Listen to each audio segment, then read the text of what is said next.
नमस्कार, मैं हूं साक्षी उमगाई। उत्तराखंड के लगभग हर जिले में रविवार रात से आफत की बारिश बरस रही है।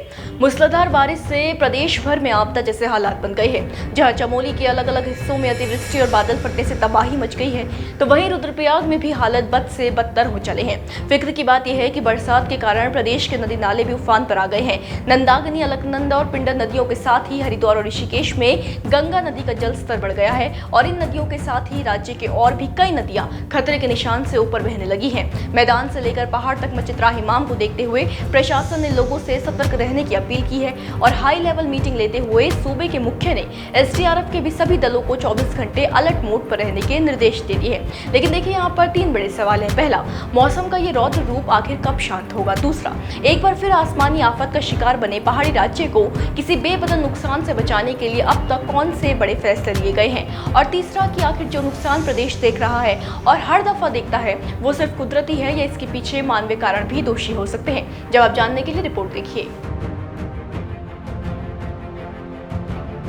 चमोली के थराली, नंदनगर और पीपलकोटी क्षेत्र में बारिश कहर बनकर टूटी। बादल फटने से थराली गांव और केरा गांव में कई मकान, गाड़ियां व गौशालाएं मलबे में दब गई। छोटे बड़े पुल टूट गए, भूकटाव से घर असुरक्षित हो गए। जनपद की नदियां उफान पर आ गई और तो और जिले की कई सड़कें टूट गई। चमोली में घरों के आंगन से नदियां बहती देखी जा रही है। लोग जान बचाने के लिए घर छोड़ने को मजबूर है। पौड़ी में स्थिति इतनी ही डरावनी। जिले के पुल और सड़कें टूटने का सिलसिला तो पहले ही जारी था। अब कोरदौर में नदियों के उफान पर आने के बाद पलक झपकते ही घर के घर बह रहे हैं। श्रीनगर में अलकनंदा नदी के जलस्तर ने सारे रिकॉर्ड तोड़ दिए हैं। मोहनचट्टी में भूस्खलन से लौट रहा तो 5 लोग मलबे में दब गए, जिनका बमशक्कत रेस्क्यू किया गया, यानी कि भारी तबाही। रुद्रप्रयाग में भी समान हालत है। रुद्रप्रयाग में केदारनाथ पैदल मार्ग पर बड़ी लिंचोली के पास बादल फटने की घटना सामने आई। नाले उफान पर आ गए। नालों में मलबे के साथ साथ बड़े बोल्डर भी बहने लगे। इस दौरान छानी कैंप में कुछ दुकानें बोल्डर की चपेट में आने से ध्वस्त हो गई। दुकानों का सामान भी आपदा की भेंट चढ़ गया और सबसे बड़ी बात, यात्रा मार्ग के छानी कैंप पे एक नेपाली परिवार भी मलबे की चपेट में आ गया। जिले के संपर्क मार्गों के टूटने का कोई हिसाब ही नहीं है। इसके ऊपर से नदियों का जलस्तर बढ़ा हुआ है। श्रद्धालु मार्ग में फंसे हुए हैं। सो अलग गौर कीजिए कि देहरादून में भी हालत बहुत अच्छे नहीं है। बाकी जगहों की तरह ही देहरादून में भी बारिश ने जमकर कहर बरपाया। बता दें कि देर रात हुई तेज बारिश के चलते मालदेवता क्षेत्र में एक रिजॉर्ट में पानी घुस गया। यहां पानी के साथ आई मलबे में एक कार डूब गई। वहीं मालदेवता में नदी भी उफान पर है। उधर सौंग नदी ने भी रौद्र रूप धारण कर लिया है। इतना ही नहीं, सुबह मालदेवता से सटे कुमालड़ा क्षेत्र में दून डिफेंस अकेडमी का 5 मंजिला भवन गिर गया। गनीमत रही कि यहाँ कोई नहीं था। आप तस्वीरों में देख सकते हैं कि किस तरीके से ताश के पत्तों की तरह कुछ ही सेकंड्स में इतनी बड़ी बिल्डिंग ढह गई। फिक्र की बात यह है कि पूरे प्रदेश से इस तरीके के मंजर सामने आ रहे हैं। कई सड़कें जलमग्न हो गई है, कई सड़कों के साथ साथ मकान जलमग्न हो गए हैं, कई मलबे की चपेट में लोग आ गए हैं। सब कुछ अस्त व्यस्त है और इस बीच एसडीआरएफ की टीम देवदूत बनकर लोगों की जान बचा रही है। अच्छा, अब जानते हैं कि प्रशासन के स्तर से अब तक कौन से बड़े फैसले लिए गए हैं।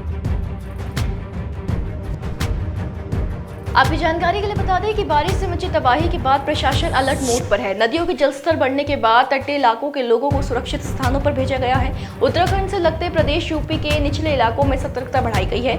मौसम की स्थिति को देखते हुए 4 धाम यात्रा भी 2 दिन के लिए स्थगित कर दी गई है। देहरादून से दिल्ली, यूपी समेत अन्य राज्यों से जाने और आने वाली ट्रेनों को कैंसिल करना पड़ा है। सोमवार सुबह देहरादून से दिल्ली जाने वाली जनशताब्दी एक्सप्रेस को भी रद्द किया गया।